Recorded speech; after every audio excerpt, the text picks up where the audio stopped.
Let me tell you something, Keyshawn. What'd I do?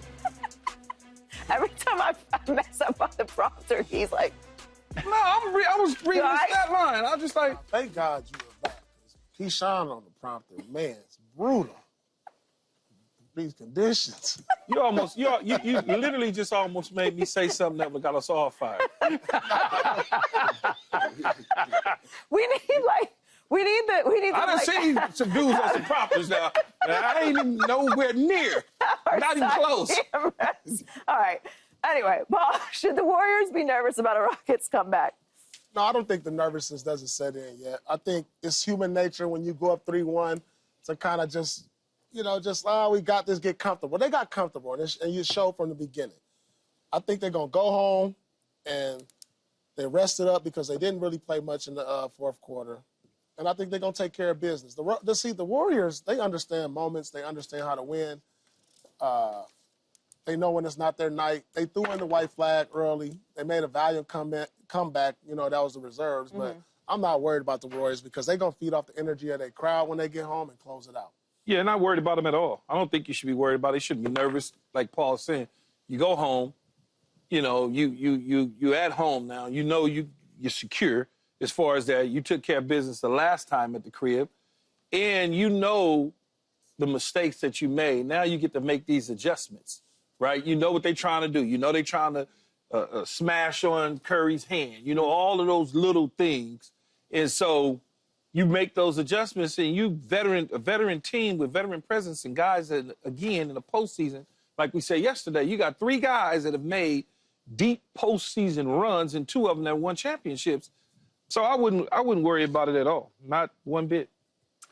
I don't think they have to be nervous, but they have to be wary because the Houston Rockets threw some things at them, taking advantage of what they have that the Warriors don't, that caused some problems for them in this game.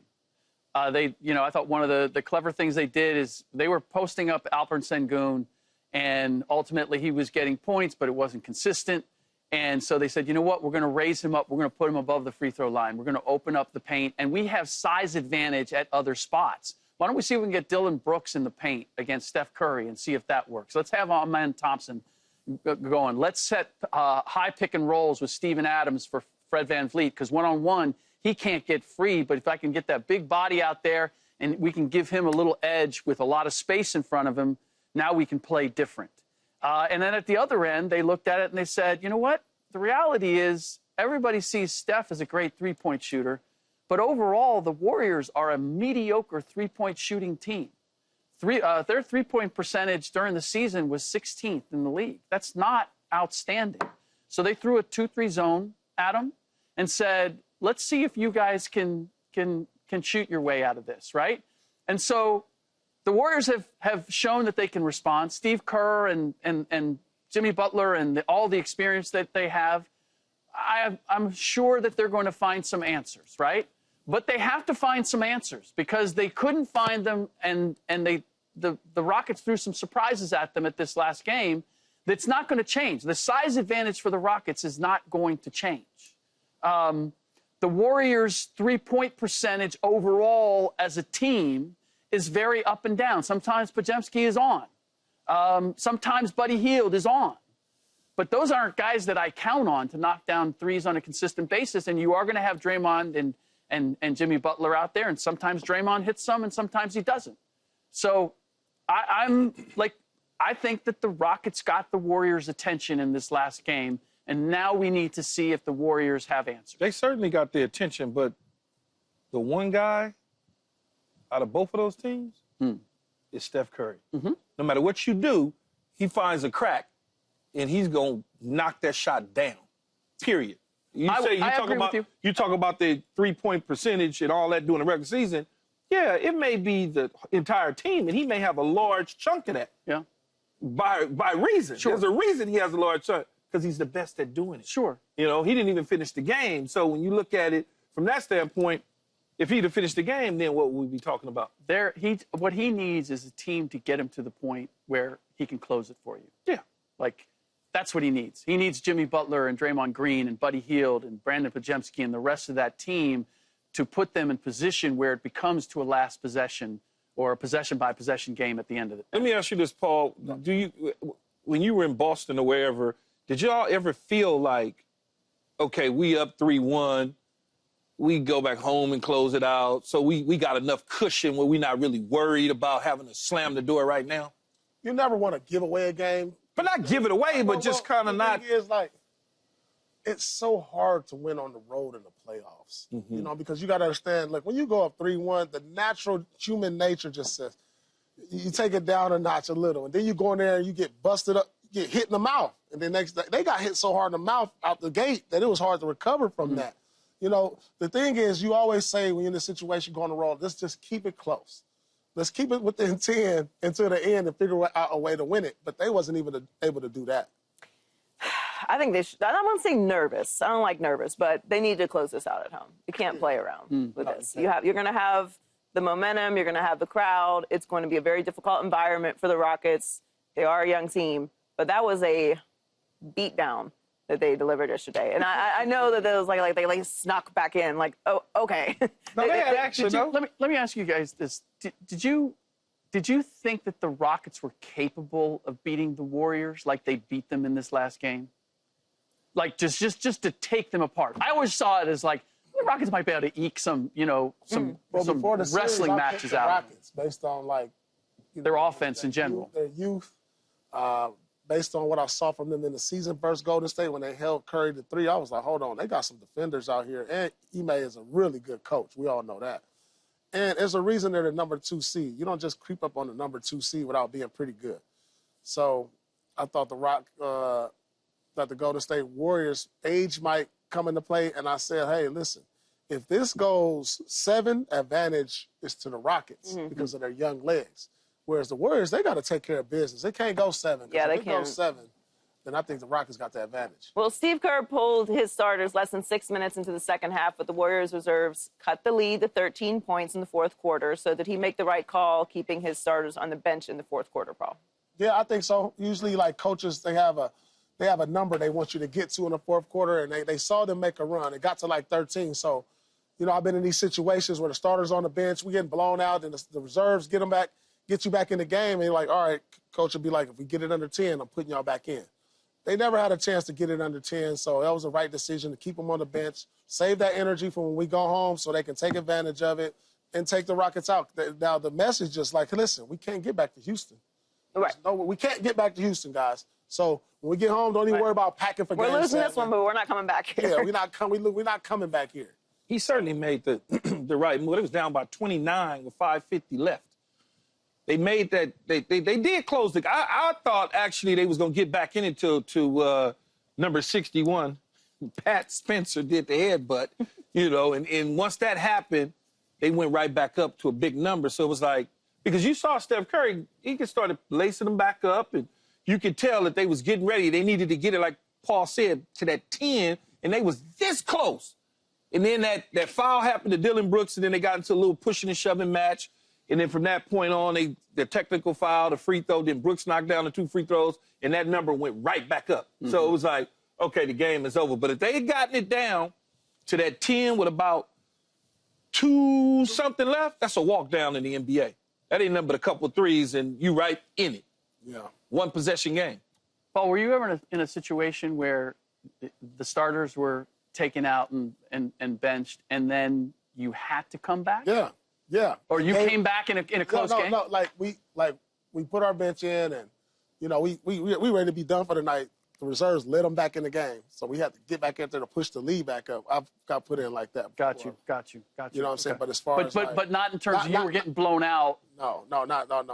And then y'all got it. I got 82 games. Let's go. Did he make the right choice? Yeah. I mean, you got the older guys. You weren't going to come back and win this, and even when you got it to 13, 13's just not close enough. No. And the reason that I asked the question is because I think there is something about guys 35, 36, 37. You've been sitting on the bench for a while. You too much energy. Like you've taken the tape off and all that. Yeah, you're cold and now. Now, like we need, because you need to come back. It's not like you're in the lead and we got to protect it. It's like we still got work to do, right? Exactly. I don't want to put my older guys in that situation. And regardless if they old or not, though, 29? Should the Niners be worried about Brock Purdy's deal and they're not getting done before the season. No. His deal will get done. He's not going to walk and play for whatever his number is, $2 million or whatever that number is. He doesn't have to worry about it. Training camp is not till late July. So they got plenty of time. They can get a deal done in 24 hours. They can get a deal done in 2 hours, not even 24 hours. They can get a deal done because the parameters are set.